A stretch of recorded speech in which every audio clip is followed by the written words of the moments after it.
What's going on with you? Yes, sir. Salute.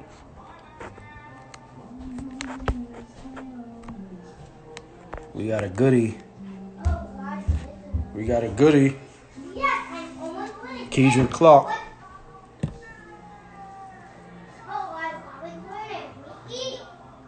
Hey, Kai. Kai. Kai.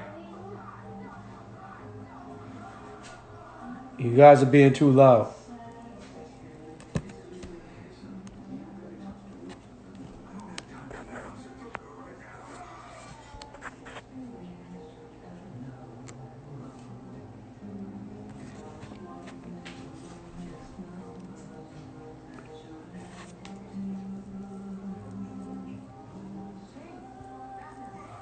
We good, little bro. We good. Same old, same old. You know what it is. Ain't nothing much, man. Trying to stay. Unc, what up, Unc? We about to chop it up with Keydren Clark.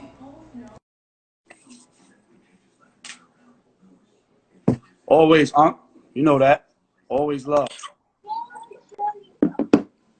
What's good? Salute. What's going on, little bro? Chilling. I'm chilling. How you? Everything good, man. Everything good, man. How you holding up? How's the family? Everybody? Everybody good, man. I can't complain.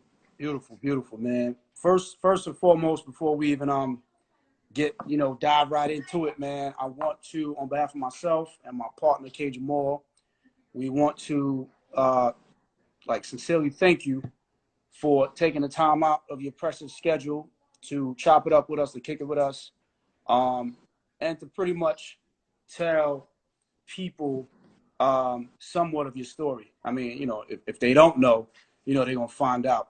They're going to find out tonight. And for those that don't know, we are kicking it with one of New York City's finest.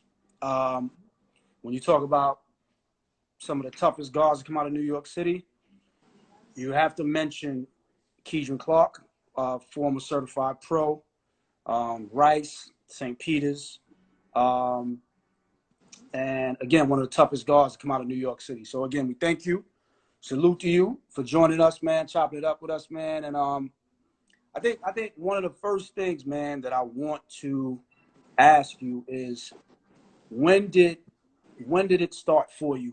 How did you even get started with the game? And when did you fall in love with the game? It started when I was about 7. You know what I mean? Most people, all my close friends know I was born in Alabama. You know what I mean? I'm a southern kid.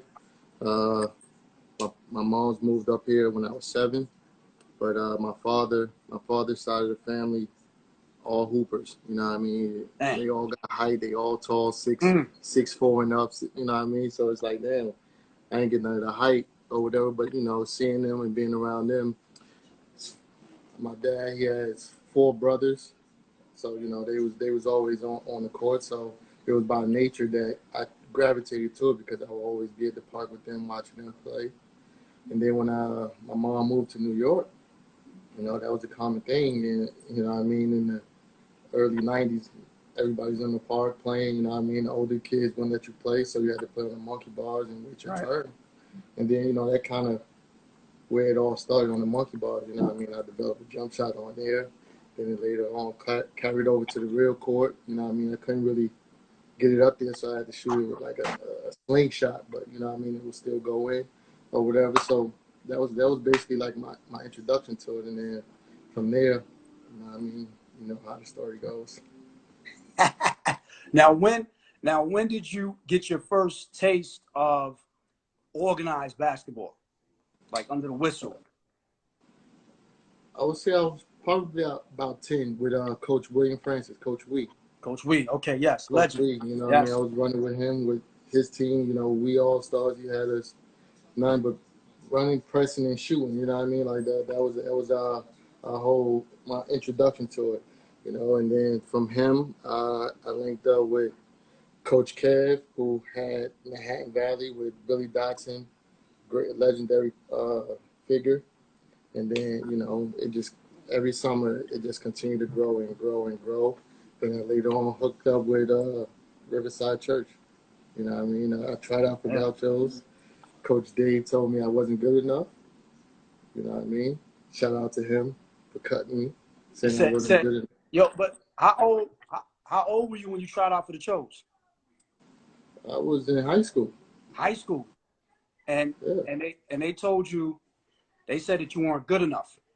Yeah, Coach Dave, he'll tell you that. It's on record. He told me I wasn't good enough. You know what I mean? It wasn't until I started playing with Abyssinia and I was giving the church and the Chos problems that then they came in and they tried to poach me, for kind of say. After the fact. After the fact, when I started to develop a nice little buzz, it wasn't the buzz like all my counterparts, you know, Jason Wingate and all those type of guys who had the name and was ranked, you know, with game ball and all that. I was just, you know, kid fresh from Alabama, you know what I mean, just finding my way with this whole street ball thing. And then from there, it just continued to grow, man. And being told that I wasn't good enough over and over was like the driving point for me. You know what I mean? So hearing that over and over, you're too small, you can't get that shot off, blah, blah, blah.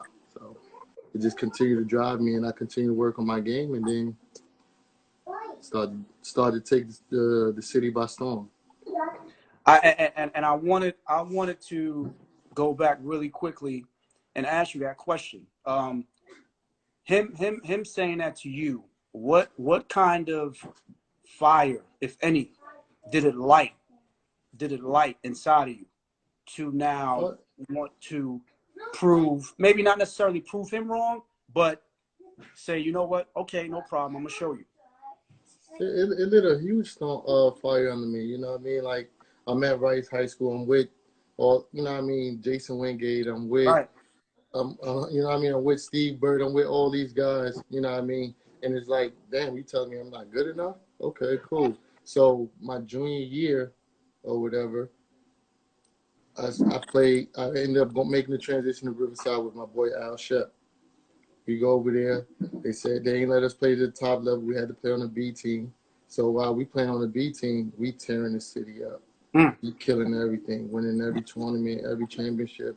I'm either MVP or he MVP, or we co-MVPs, averaging like 30. You know what I mean? So I'm tearing it up. You know what I mean? So every time I saw the Gauchos, it was just like, okay, you the motherfucker that said I wasn't good enough, so y'all gonna pay every time. You know what I mean? Yeah. So, and then later on, he ended up coming over that way. So it was just like seeing it come full circle. And then, you know, him come to me and say, you know, that's his biggest mistake was a relief later on. But, you know what I mean, it was the motivation I kind of needed early on in my career. Now, when you talk about being at the famed and illustrious Rice High School, we all know the how rich in history and tradition, you know, that school is. Now, when you're there, what is that like, being there, being able to play for Mo Hicks and being around guys, like you said, that were highly regarded more than you were? What kind of fuel was that for you? I mean, I already knew most of the guys because I went to Mount Carmel. Right. Carmel, you know what I mean? We had all the guys. Andre Barrett, you know what I mean? Cal Cuff, Teddy Mumford from Bishop Lockman. Like, we had all the names already at Mount Carmel. So I saw what type of talent they were and how they went about it. So I was a part of a culture that brought in name after name after name. So when I went to Rice, everybody was already saying, you're too small. Why are you going there? You're never going to play. Even 90% of the people in my neighborhood, they tell me, like, yo, why are you going there? You're never going to play. This is what this is. I'm sorry, but once they find out that you're getting ready to go to Rice, well, first things first. What other schools did you have in mind, if you had any in mind? And none. I didn't have none. I knew I wanted to go to Rice. I knew I wanted to go play there. Yes. You know what I mean? Like, I just watched Andre Barrett do his thing and how he went about it or whatever. So I'm like, man, I want to continue to be a part of tradition. You know what I mean? And at that time, Rice was the tradition. You know what I mean? The guys, Kenny Sack, you know what I mean? Andre Barrett, all those guys, Kevin Bell, all them being there. You know what I mean? So, and then I'm a Harlem guy. You know what I mean? I'm an only child. My mother wasn't letting me go to the Bronx, to St. Ray's, or to Right. Carlos, or to Brooklyn, to Bishop Lockland, my mom was like, hey, you got an opportunity to go to Rice, you're going to go to Rice. That's it. Cool. I ain't know, you know what I mean? I knew it was going Right. to be tough, but I'm like, hey, I want to play ball. It's the best basketball school to go to. And you just mentioned that now you have people in your own hood, in your own neighborhood, your area, telling you, why are you going there? You too small. You're not going to play. 90% of them, and they've watched me all my youth playing, and they've been there watching me play, seeing the work that I'm doing, but they tell me because they know how big Rice is at the time, Right. they're like, that school's not for you. You shouldn't go there. You're not going to play. I'm like, all right, cool. That's your opinion. Cool. Just watch. You know what I mean? So then I go there as a freshman, end up getting a starting spot on the freshman team. We win the city championship 25-0. You know what I mean? Sophomore year, I get moved up to varsity. So now, to me, I'm looking at my hood like, oh, what was all that? So now they're like, oh, you playing varsity? Oh, look at you. You ain't going to play. Here we go again. Same story again. You know what I mean? Not never, yo, congrats on making it to varsity, whoop-de-whoop. It was still, every year, it was always something. It was always more hate. And I'm just like, all right, y'all can keep saying what y'all doing, but every time y'all say I can't do something, I go and do it. You know what I mean? And then I end up being an integral part on that team as a sophomore. You know what I mean? I helped us get back to the championship and ended up beating Bishop Lockland in St. John's at St. John's University, and then Mike Boyd and Teddy Mumford, Terrence Watkins, and all those guys' careers. Yes. Yep. You know what I mean? As a sophomore. As a sophomore, and Bob Leckie is the coach. Yes, legendary So Bob that Leckie. goes how it goes. And he's looking at me as a little kid like, who the f is this guy? Y'all let him hit all these threes. Whoop-de-whoop. Come full circle. 3 years after that, Yes. offered me a scholarship. Yes. St. Peter's. So, What was that? How gratifying? I mean, in that moment, your sophomore year, you playing Voss. Now you're on the big stage. Well, how gratifying was that to be able to get an opportunity to be on Voss as a sophomore, one of the top teams in the country, and be able to perform at that level? How gratifying was that, knowing that people in your hood and people wherever else were doubting you? How gratifying was that? well, it was everything. You know what I mean? Like, I was confident in myself, so I knew if I had the opportunity what I was going to be able to do. You know what I mean? And then playing with guys like Andre Barry, Andre Sweet, Kyle Cuff, and those guys, my job would be easy at the varsity level because at that time I was just a catch and shoot guy. So Andre Barry, one of the best at getting into the paint and creating shots. So once he got into the paint and they helped, I know what I can do. That's you know it. what I mean? So for me, I was already seeing the game at a different level than everybody around me. You know what I mean? That's why I knew what I was going to be able to do. You know what I mean? So when I got there and that happened, it was just like, yeah. You know what I mean? So when I walk back on the block, it's just like, yeah, I want to hear it now. You know what I mean? So now it's like, yo, you're going to play with this team in this tournament? Nah, look, I ain't got time for that right now. I'm focused on what I'm trying to do. Don't try to bring me along now. You know what I mean? Like, y'all wasn't there. Y'all was doubting me. Now it's all about, oh, can you do this? Can you play for this team? Can you play for the hood?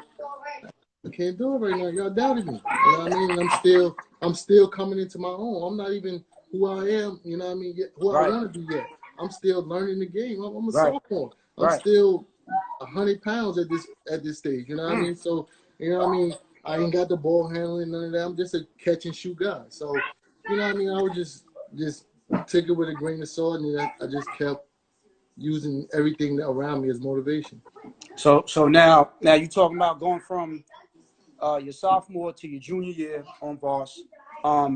Now, what were those next 2 years like for you as far as competing, with your teammates, with some of the top guys in the city and against some of the top guys in the city? And also, when did the recruiting process for you start to pick up?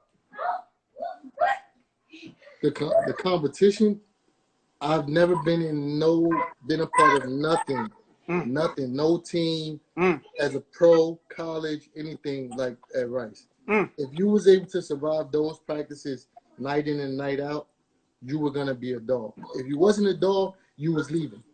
Mo ain't have time for that shit. If you ain't have this, when we practiced in Rice High School, that little gym there, it was no fouls being called, dudes getting thrown against the mats. Like, it was all out war. Like, you had to hold your own. And if you didn't hold your own, Mo was not gonna rock with you. Point blank, period. You know what I mean? And then, you know, that gave me that niche that I needed, you know what I mean? Because I was a small guard, so it gave me that dog that I, you know what I mean, that I had, but it wasn't fully invested in me yet. So that brought it more out of me. And then as far as the recruiting for me, it really didn't pick up until like halfway through my senior year. Wow. Even after now, how did you guys fare your junior year? My junior year, we didn't do too well. Okay. You know what I mean? No disrespect to my upperclassmen, but they weren't the best. You know what I mean? They were guys that, you know, was around, played JV, played varsity B. Right. So as a senior, they had the opportunity to, you know, to be the seniors of the team or whatever. But they wasn't the leaders that we needed. So, you know what I mean? It forced us to take our lumps and bumps that year to become who we were as seniors. Right. You know what I mean? So it was the growth area for us. It was rough. You know what I mean? But we still did some wonderful things, but it made us better. And then when we came back as a senior, it was just like 25, 26 and 2, something like that? 29 and 2. 20, my bad. 29 and 2. 29 and 2. City and state champs. City and state champs. Our two losses. We lost to Severian because we got stuck in traffic for 4 hours going all the way out there. And then we had to get off the bus and go right into the game. No warm up, none of that. Nothing. Right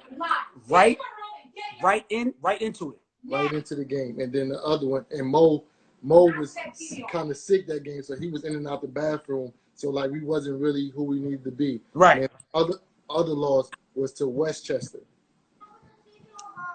No. With Hassan Adams, Brandon Heath, Brandon Bowman, California. Cook, California. Not straight dogs. You know what I mean? We playing them in front of Cynthia Cooper and all that. You know what I mean? It was hell of a game. We came down to the wire, but you know they y'all had went out places. there? We went out there. Wow. You know what I mean? So those are our only 2 losses, but you know what I mean? We took our bumps and bruises and we came home and did what we needed to do. So now you just mentioned that all throughout that. Now I'm imagining like after your freshman and sophomore year, and not to go back, were you attending any camps like 5-star? Were you doing any of that, or you were just playing straight AAU? No, I went to 5-star. I went to all that. See, that's what everybody don't know. The kid that wasn't highly revered or ranked in that, I was at 5-star. I went to the Nike All-American camp. You know what I mean? I went to all those. I was a part of all that, but nobody knew it because I kept it to myself. I didn't want, you know what I mean? Because I'm grinding it and I'm seeing the benefits of it. So I'm not gonna get too high. I'm not gonna get too low. I see it as this is something that's deserving because I know I've been busting my ass, putting the work in. You know what I mean? So when it come down to it, these are the things that I should be doing. Right. Should be coming my way. You know what I mean? But you know what I mean? Everybody else, they looking at it like, damn, you wasn't McDonald's, you wasn't this, but I was there against all those guys, and I earned their respect as a junior in high school playing against them at Nike All-America camp. When I'm the only unranked guy, the only non-McDonald's All-American at the camp. You know what I mean? So it's like, so now, and that's the part that's confusing to me. So now you say that the recruiting doesn't pick up until midway through your senior year. Because everybody, again, I'm still just a shooter. Right. Okay. I'm still just a 5'5", 5'6". Got it. Catch and shoot shooter. Right. Playing varsity. Right. You know what I mean? So it's like they don't see me handle the ball because we got Jason Wingate, who was great at what he did. Tough. You know what I mean? He was a great facilitator. Yes. He knew I played well with him.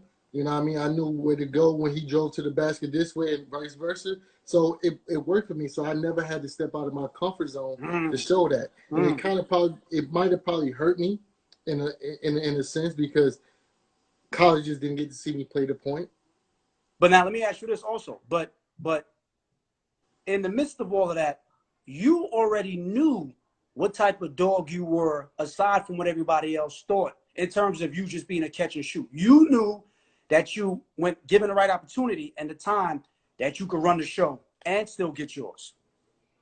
I did, but for what we had at Rice at that time, it wasn't needed. And Mo the type is going to play to what's needed and what's going to fit the team. And Jason Wingate did what he did for that. And then when you got Jason Wingate at the point, you got me on one wing, you got Steve Bird on another wing. What are other teams really going to do? You know what I mean? So when he come off that pick and roll, you got to really pick your poison. Right. You know what I mean? So it wasn't no need for me to move him to the 2 spot, or, you know what I mean, just to show that I can play the point. Right. There wasn't no need for it. So I accepted my role. He did what he did. Bert did what he did. You know what I mean? We all ended up going to the schools we went to, having successful careers, respectfully, individually. You know what I mean? So it was what it was. And we wasn't going to ruffle no feathers with Mo trying to show that I need to do this so I can get this scholarship. So now, when your recruiting process picks up midway through your senior season, which schools started to inquire about you, and how did you decide on St. Peter's? I mean, I had like Drexel, Quinnipiac, Charlotte. What was the other? It was like 2 other schools, like in the Carolina area. But most of them was telling me, okay, you come down here, you might not play your freshman year, and you might play your sophomore year. You might. We have this guy here, we have that guy here. You're gonna have to wait. Then St. Peter's come into play. Shout out to Coach Dennis Cook, you know what I mean, who was a CK alumni, who the assistant coach that wanted me. But before I get to all that, Howard wanted me. I almost went to Howard. But when I went on my visit, Howard University? I went on my visit. It was so crazy that I said, you know what? This would ruin my life. I can't come here. It was a great trip. Great trip. Yeah. But if I'd have went there and doing the things that I was doing, I probably would have had 17 kids or something like that. So it was that crazy. That was immediately off of it. That was immediately off. It paint the picture. Paint the picture. It was how crazy. I can't paint the picture. That right there. Anybody that ever got recruited by Howard, they know what I'm talking about. When they bring you into the cafeteria and all eyes be on you, it's just like, it was just all bad business. So, you know what I mean? Like, it was, shout out to them though. It was a great experience for my 3 days. You know what I mean? I enjoyed it. Man. But so it was, couldn't go there. That was an immediate no go. We're not doing it. Yeah, I appreciate the visit though. I wanted to come down here to see what was going on, but this ain't gonna work. You know what I mean? So then, you know, Coach Dennis Cook, I'm playing with Riverside, so we travel, we play it down Peach Jam. We played Peach Jam, we played Bluegrass Memorial in Kentucky. So they see me, you see how I'm working or whatever. He stay on me. I'm talking about I'm like, damn, dude, like, you ain't gonna stop calling me? He was like, look, if you come here, you have the opportunity as a freshman to start. It's gonna be up to you. It's gonna be up to you. It's all about what you do when you get here. I said, say no more. I told my mother. She was like, whatever you want to do. I said, I called my boy Chuck. He was the team manager with us at Rice High School. I said, yo, Chuck, you trying to go to St. Peter's? He like, what you mean? I said, oh, you trying to go to St. Peter's? He like, yeah. I tell him, look, if I come, my boy gotta get on too. They're like, all right, cool, boom. All right, I'm signing. Then G Jeff hit me like, yo, you gonna really go? I said, yeah, I'm gonna go. Rest in peace. Rest in peace. Sleep in peace, G Jeff. Yes, G sir. Jeff said, if you going, I'm going. We both end up signing. My boy coming with me. It is what it is. You know what I mean? So I'm like, boom, I'm going to St. Peter's. First thing you hear when they make the paper, man, he going to St. Peter's. What he gonna do at St. Peter's? They 4-24 the last season, 8-48 the last 2 seasons. Why would he go there? You know what I mean? He couldn't go nowhere else. That's cool. His career over. But now, are you saying to yourself, and I'm just taking a guess, now are you saying to yourself, okay, no problem, this is what I've been hearing. This what I've been hearing since I'm getting ready to go to the Rice. Oh, they told me I couldn't play for the Chos. I'm not gonna play at Rice. So were you already saying to yourself, yeah, all right, no problem? Man, listen, I was so motivated at this point. It's like when I get to St. Peter's, I don't care if they got Michael Jordan there. I'm going at him. You know what I mean? So I signed up. As soon as I got signed to pick the contract, contracts, I'm thinking as a pro. As soon as I signed the scholarship, I called. I'm like, look, I want to go to summer school. Put me in summer school. They're like, oh, that's perfect because the upperclassmen going to be in summer school. Cool. Put me with a gym, whatever, I'm going to be there. From the time I step on that campus, it was all smoke. I wanted to smoke with everybody. Yeah, well, you know, what I want you to do is, because I mean, those that know, they know. But for the people that don't know, what I want you to do is I want you to take us inside the mind of a killer, right? What people don't understand is now, real quick, your freshman year, you averaged 25 points. MAC Rookie of the Year, right? I don't want to speed it up, but I just want to give people an idea of what we're dealing with, right? Freshman year, 25 points. Sophomore year, you lead the nation in scoring, 26.7 points. Junior year, 26 points, lead the nation in scoring again. And you were the shortest player ever, or one of the shortest players ever, to lead the nation in scoring, which you did twice. Senior year, you come back, you average another 26 points. Your career, you finish up with over 3,000. That's you're one of 10 players to score 3,000 points. Most dudes have a hard time, and no disrespect to these, other players, but a lot of guys have trouble scoring 1,500, 1,600, 1,700. You scored 3,000 points. So now, what were you thinking year after year after year, season after season? What were you thinking? Like, what was your mental state? A big part of it goes out to G. Jeff. People don't know it, but the people that's close to me know. He was the one getting me in the gym every day, pushing me, playing one-on-ones. I'm talking about one-on-ones from 10 in the morning to 5 in the afternoon. And then if I win most of the games, he like, yo, we're going to go eat, we're going to come back, and I need to play again. And, like, he keep pushing me because, he's 6'4", 220. So he playing me like all the guys going to try to play me because I'm a little guy. So he's preparing me, but at the same time, he's giving me that edge that I need for the college level. You know what I mean? So when I'm playing against him, I'm just basically just working on the moves that I've seen my favorite player do, which at the time was Isaiah Thomas. You know what I mean? So the things that I used to see him do, I'm just on the court doing it in my own way against my best friend. But it's getting to the point to where I'm not just winning these games. I'm like really, really killing George. And now he's a beast. So yeah, it's probably and it's pissing him off. So he's getting so mad that it's getting personal. So it's getting more personal. So, when it get personal, you know how I get with King of the Court, whatever, one-on-ones, nobody in the gym, just you and your boy. It's a lot of hard fouls, a lot of shit talking. So I'm like, if I can do this against my boy who's out here like really effing me up defensively, and I'm still able to get my shot off, time after time, perfecting these moves. When I get on the court against guys that don't know me and who's gonna look at my size and be like, that little boy, he ain't gonna do that to me. He ain't gonna be able to do that to me. They have no idea what I've been going up against night in and night out. You know what I mean? And coming from the hood, being told that you can't play the point guard spot. You know what I mean?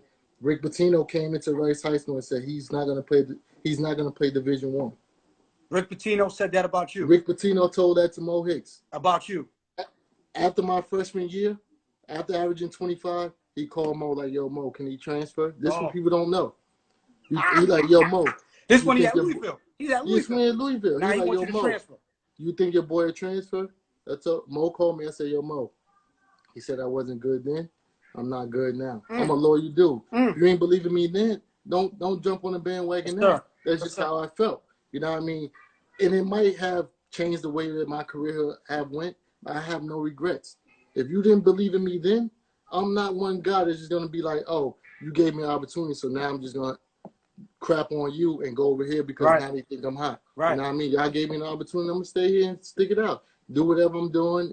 It is what it is. I can accept that because y'all were the ones who invested in me. Yes. When nobody else did. Yeah. So I wasn't gonna leave that. I'm a loyal dude. That's always how I've been cut. So when he called me, I was like, man, I'm not going nowhere. You know what I mean? I'm not gonna go nowhere. And then, you know what I mean? A lot of people didn't know that. So I come back and I'm like, oh, so now with that on my mind, I'm like, oh, if Rick Pitino think I can play at the Big East level, I must be doing something. So then that gave me a little bit more drive. So now I'm back in the gym even more. You know what I mean? So I'm just sleeping in the gym, working on my shot, working on my range. That's why I was shooting those shots from so far because back then, and then people were saying, oh, that's a bad shot. You know what I mean? I took those lumps and bruises so it can be accepted today. A lot of people don't know that.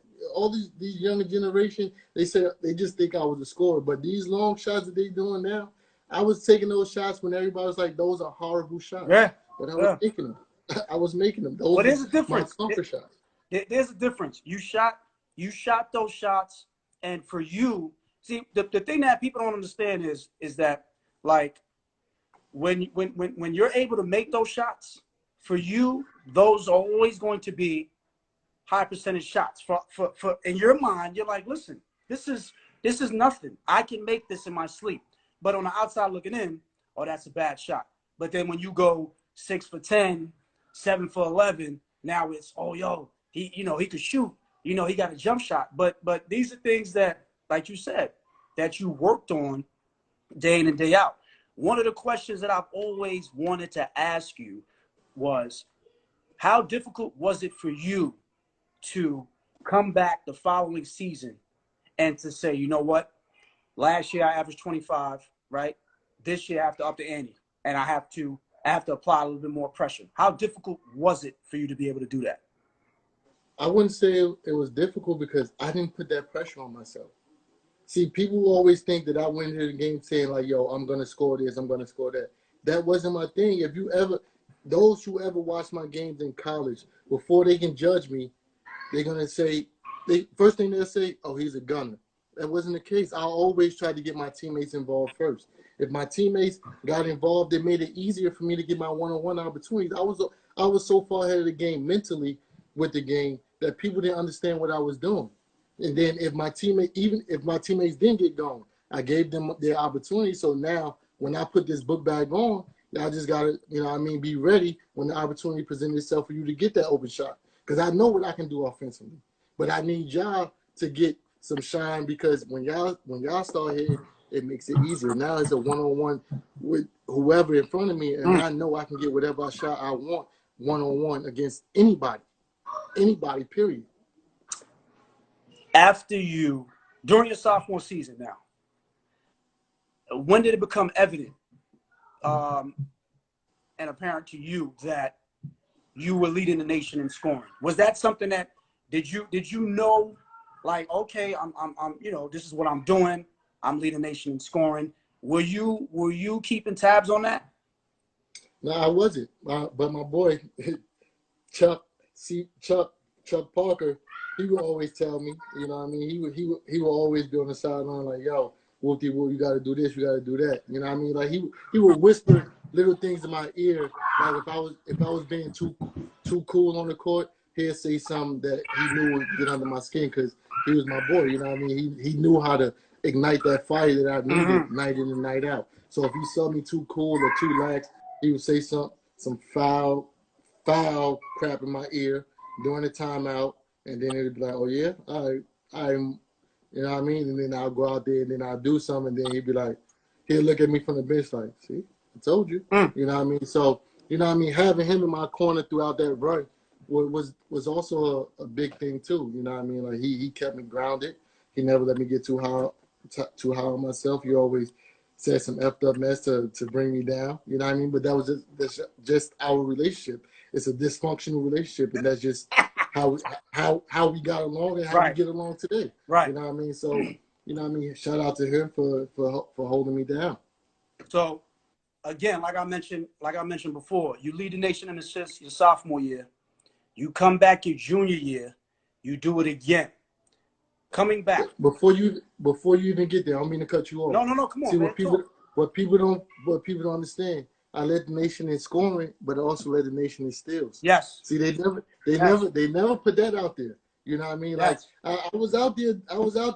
You know what I mean? On my Allen Iverson in the passing lane, getting some steals. You know what I mean? Well, listen. I mean, I think you are third all time in the MAC in MAC conference history. Third all time in steals. Obviously, I think you're second behind Lionel Simmons in scoring, and first, obviously, in 3-point field goals made.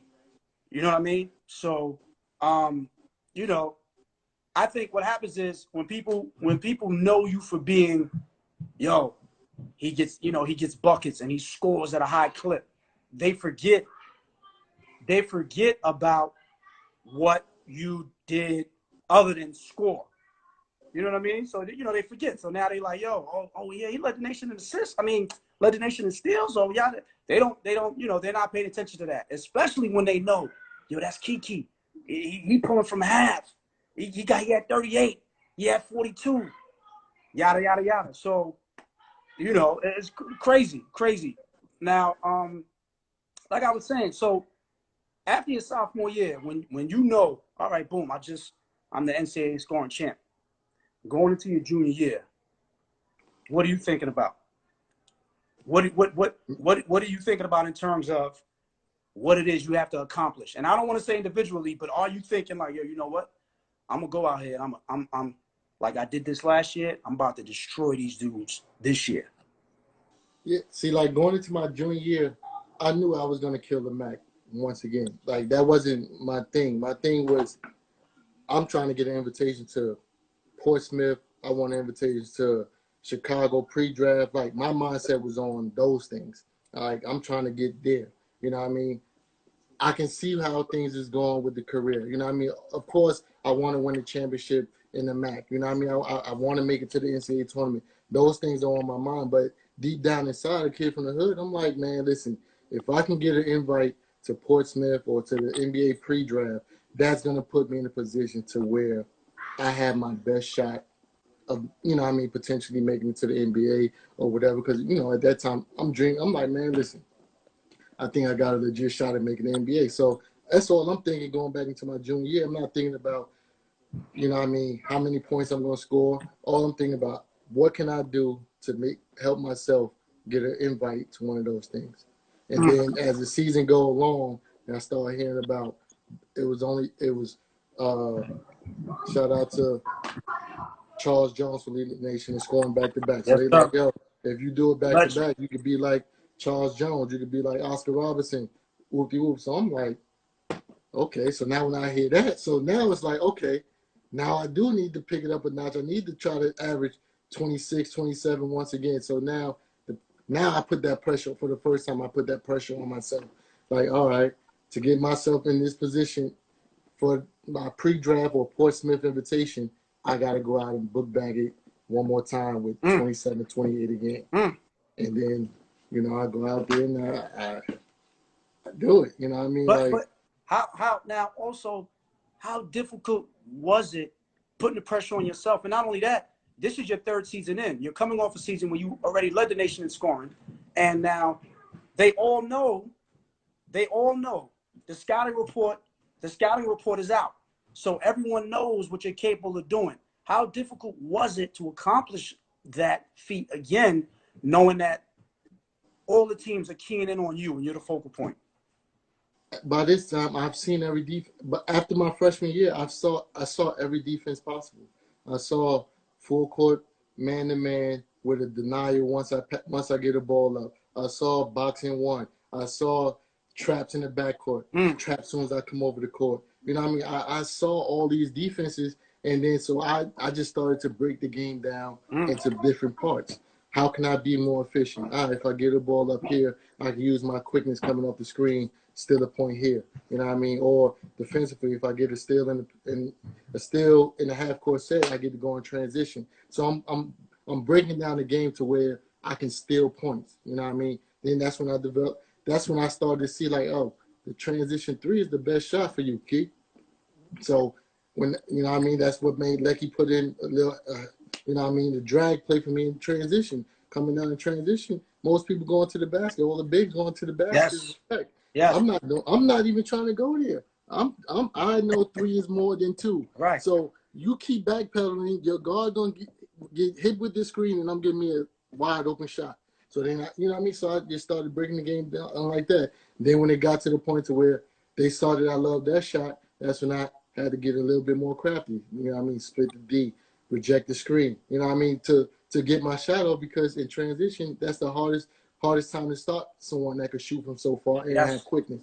So I was just breaking the game down to where it fit me best to how I can manipulate the game and get cheap points. If I can steal 9 points in the first half and 9 points in the second half in transition, I'm halfway where I need to be.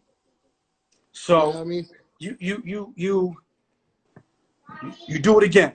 Lead the nation in scoring your junior year. Now you're coming into your senior year. Going into your junior year, I know, like you said, you started hearing whispers, you know, about Portsmouth and all of those things. Now, how much more how much more are you focusing on that now? Like, yo, you know what? I really have an opportunity to play professional. Now, let me close out my college career with a bang. Like, is that your mind state? Like, going into my senior year? Yes. No. Going into my senior year, I have none of that. See, what people don't know is I was supposed to go with the NIT national team all-stars in the summer to Europe, to Dublin, Ireland, and to somewhere. The night before I'm supposed to leave, we in summer school. I'm with my boy G Jeff. We in our dorm room. We sleep. All I hear is a loud. So I'm thinking G Jeff is, you know what I mean, he just fell out the bed or something. So then I wake up or whatever. I see him. I find him dead. You know what I mean? I find him dead in our college dorm in summer school. And I'm getting ready in the morning. I'm supposed to be flying out with the NIT national team going to Europe. So I'm like, I ain't going nowhere. You know what I mean? My best friend just passed. You know what I mean? So like when the season come around, I'm not even thinking about playing. Like I'm so hurt and down. Like I don't even have it. Like my mom's, she like, you gotta keep playing, and I'm like, I can't, because from the time I walked on this campus, it's been me and him. Every time I came in this huddle, he's there. So now when I come in the huddle and I don't see him, you know what I mean, it's like a part of me is missing. So like the beginning of the season, I was struggling. Like I couldn't make a shot. I was playing like the worst basketball of my 4 years. For like the first 4 or 5, maybe 10 games, I'm playing horrible. And then it just hit, like my boy Chuck, my mom, they kept telling me like, yo, you got to play because that's what G would want you to do. And as hard as it was, like, it finally clicked, like, yo, you throwing away an opportunity. You got to pick it up. So then once I got over that hurdle, then I got back into the swing of thing. Then I started dogging. You know what I mean? I'm hitting 30, 40, 35, 40. But as I'm so far behind in the scoring. Yes. Every time I do it, I have 30. It was like they was cheating for Adam Morrison and JJ. Yes. I have 35. They'll both have 40. I have 40. They'll have 48. I'm like, yo, what? Like, how are y'all doing this every time I do this? You know what I mean? It was like a video game. Like see me do this, and they put the sliders up, and then I turn on ESPN. JJ Redick 48. Adam Morrison 47. Keydren Clark. It'll go just small, 40. And it's like, damn, like every time I felt like I was hitting that stride, I hit 3 games in a row where I hit back-to-back 30s. I thought for sure, and I'm following that. I'm following it, and I thought for sure that you were gonna do it again. I thought for sure you were gonna lead the nation in scoring again. I'm sitting there like, yo, if you know what I'm saying, I'm like, yo, he can do it. You know what I mean? He can do it. You know what I mean? It was close. It was close.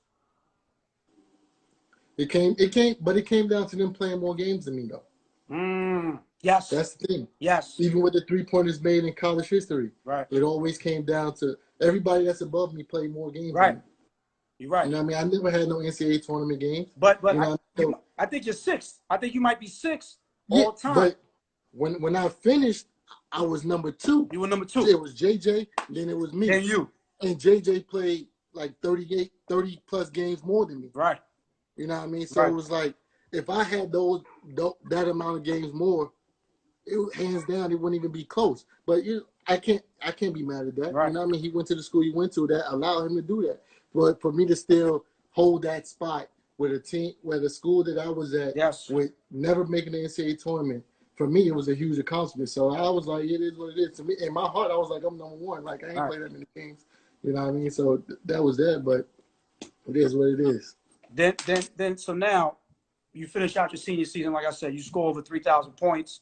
You know, I don't want to leave out, you know, 3-time first team All MAC. Your junior year, you were the player of the year in the metropolitan area. You got the Haggerty Award. Award. Senior year, you got player of the year.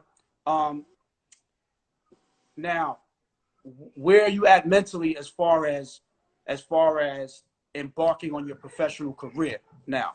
What's going through your mind? I'm trying to find an agent that want to rock with me. You know what I mean? Like, once we lose that last game in the MAC tournament, you know what I mean? Shout out to my boy Steve Burke for go ahead and winning the championship against us that's our senior year. After we lose that, I drop all my classes. I ended up signing with ASM. It was like, yo, come on down here to IMG. I go to IMG, so I go down to IMG and I train until, you know what I mean, draft time or whatever. So while I'm down at IMG, you got everybody down there. Kyle Lowry, Darius Washington, Matt Walsh. You know what I mean? Like, it's a lot of heavy hitters there. And I'm just, you know what I mean, Keydren Clark from St. Peter, you know what I mean? But, you know what I mean, nobody know me. So I go there, I'm like, look, this is my opportunity to play against all these schools, all these people that they said was this and that. So when I get my opportunity, I'm going to let them know. Just don't think just because I was at this small school, I was just doing what I was doing. If I get my opportunity against you, I'm going to bust your ass. I don't care who it is, who you are, where you went. Right now, we the same. You know what I mean? And that was my approach down at IMG. And from down there, you know what I mean? I had a lot of battles, made a lot of dudes leave IMG and go work out somewhere else. You know what I mean? Big names, big school names. They left because they was threatened by me. And we had the same agents, but the agent knew I had more to me than what they was looking at. You know what I mean? Because every time they see me, they all look at my height. Of course. Yeah. Of course. Yeah, boy. This little dude ain't a big guy. You know what I mean? He ain't got no game like that. And then when we start playing, they see it ain't as easy as y'all thought. You know what I mean? So to protect them and their lottery picks, because some of them went on to be lottery picks, they left IMG because of little old Kiki. All guards, I suppose. All guards. Big time school. Left. Big time school. Conference USA. Okay. Big East. Okay. All that. All right. Yeah. Well, I think they know about me. I got their respect. I think again that all of that came with people doubting you your entire life. You know what I mean? And here you are at the point now where you are, you know, you're embarking on your professional career, and the individuals that are standing in your way are these guys that are looking at you like, where you went? Oh, he all right. He ain't gonna do nothing. And then lo and behold, you know, like you get your behind handed to you. Yeah, I mean that's basically what it went down to. Let me backtrack. Before I went to IMG, I went to the 3-point contest and dunk contest in college. I remember that. Yes. They robbed me. For Chris Quinn from Notre Dame. From Notre Dame, Chris Quinn. Right, that's his name. Chris Quinn. Yeah, I think it was Chris Quinn. We're in the 3-point contest, semifinal round. We have the same score. I hit more shots. He hit more money balls. They let him go ahead. So that pissed me off. How I make more shots, he hit more money balls. And they let him advance. Go. Instead of having us have a shootout, they let him go. So then while we there, I see all the guys, all of them. D. Brown, Chris Quinn, who else? James White, like all these guys is there. And they see me and they see how mad I was. And then I'm telling them, like, look, if I see any of these guys in Portsmouth, Chicago, NBA workout, I'm gonna kill each and every one of them. And they looking at me, they all at the big school. The big school stick together. They like, right. So I'm like, all right, cool. Y'all can feel that way. But I know mano a mano, half of y'all can't fuck with me. So when I see y'all in a workout, it's gonna be curtains. And sure enough, I got a lot of people checked off on that list. A lot of headshots. So from that point on, you had a kill list. Oh yeah. You had a kill list. For sure. If you look at any of the top dogs from that year I came out, that top guards at any school, I was coming for them. I ain't get to a lot of them. Right. But there was a few that was McDonald's All-Americans that if the footage ever got out of those workouts, my goodness. Yeah. Listen, so now I know your first stop overseas. You played about what, 13? Was it 13? 14? 13 years. 13 years. Your first stop now was Greece. Now, how did you decide that, you know what, the league, because I know you participated in the summer league quite a few times. When did you decide that, you know what, I'm gonna leave that alone and I'm going to focus on my professional career overseas? When I played with Utah Jazz, my first year, I played with Utah Jazz. You know what I mean? I had a solid, summer league with them or whatever. You know what I mean? So then I fly back home. I'm chilling, you know what I mean, with my mom. And the GM, Kevin O'Connor, called my phone. And he like, we love you. We were going to take you in the second round of the draft. But then Darren Williams called us and said he would like it more if his boy, D. Brown, was on the team. And they took D. Brown instead of me. You That's serious? when I knew. You serious? That's when I knew it was over. You know what I mean? That's when I was like, all right, I see the politics of it. I'm gonna just go to Europe. So Darren Williams requested that they take D. Brown. This is what Kevin O'Connor, the owner, he's from Queens, Christ the King alum, called my phone and told me. I don't know if that's true or not, if he was just lying to me. Right. But this is what, when he called my phone, this is what he told me. So had that not happened, they take you in the second round. 48th pick. So after that, at that particular moment, you knew, like, all right, like, it's big business, big schools, politics, names matter. I'm cool. I tell my agent Justin Zanuck, yo, where we going? He's like, yo, I got a deal for you to go to Greece. All right, cool. When am I leaving? Never been to Greece, never been to Europe, nothing. Get off. I'm going. My mom like, you sure you're gonna go all the way over there? You're my only child. Mom, listen, I gotta do this for me. I'm going. Packed my bags, went to the airport, and looked back. Went over there, started my career in Greece. You got, I know you got player of the year 1 year over there. Scoring champ twice scoring champ. And throughout your illustrious 13-year career, you split a lot of that time in Greece, right? In Greece. Yeah. But before we go there, this is when I knew I was going to be a problem as a pro.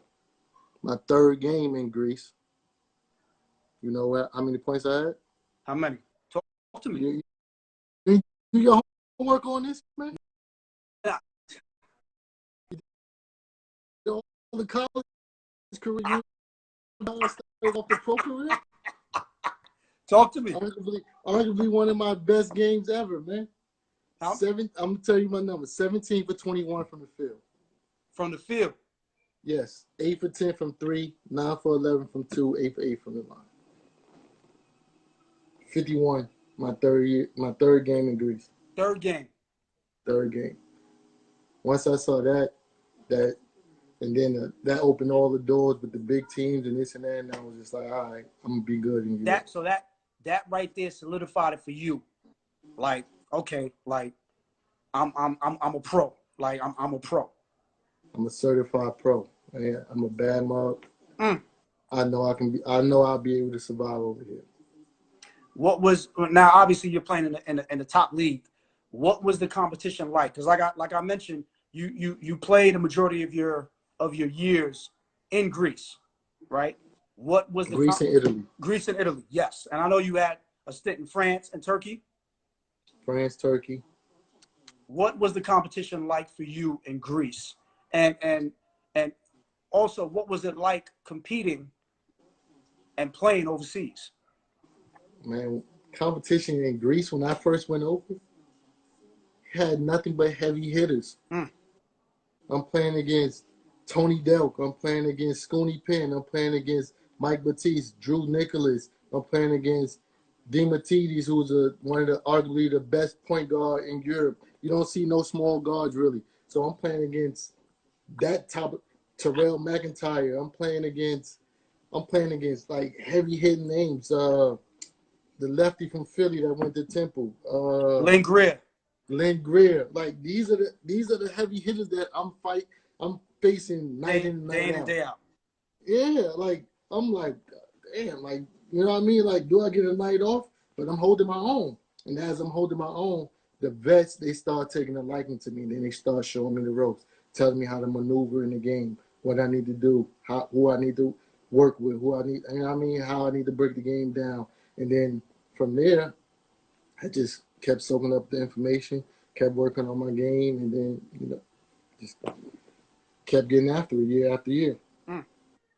What for you, what do you think is the biggest misconception about playing overseas? that you just wake up, hoop, and go back to your crib and you get paid. And it's nothing like that. You get off the plane, they meet you, they happy, ha ha ha ha. They take your bags, put it in the car, drive you to your crib. Here's your keys. See you at practice. You're like, what? You ain't gonna tell me how to get around this and that. You got a phone? Learn how to get around. When I first got over there, you didn't have no phone for GPS. So you got the map.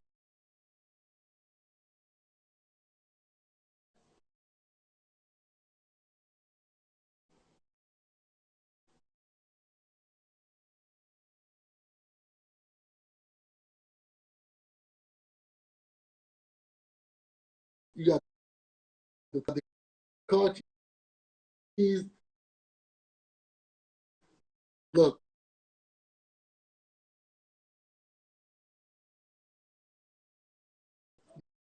landmark there, drive around.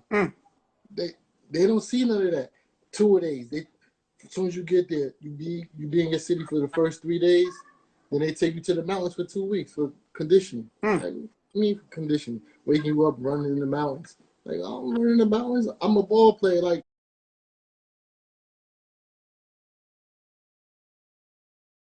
all this is not, you know what I mean, what I'm used to. I'm used to being a hooper. You know what I mean? We run the track or whatever, but they take you in the mountains, running in the cold. Like,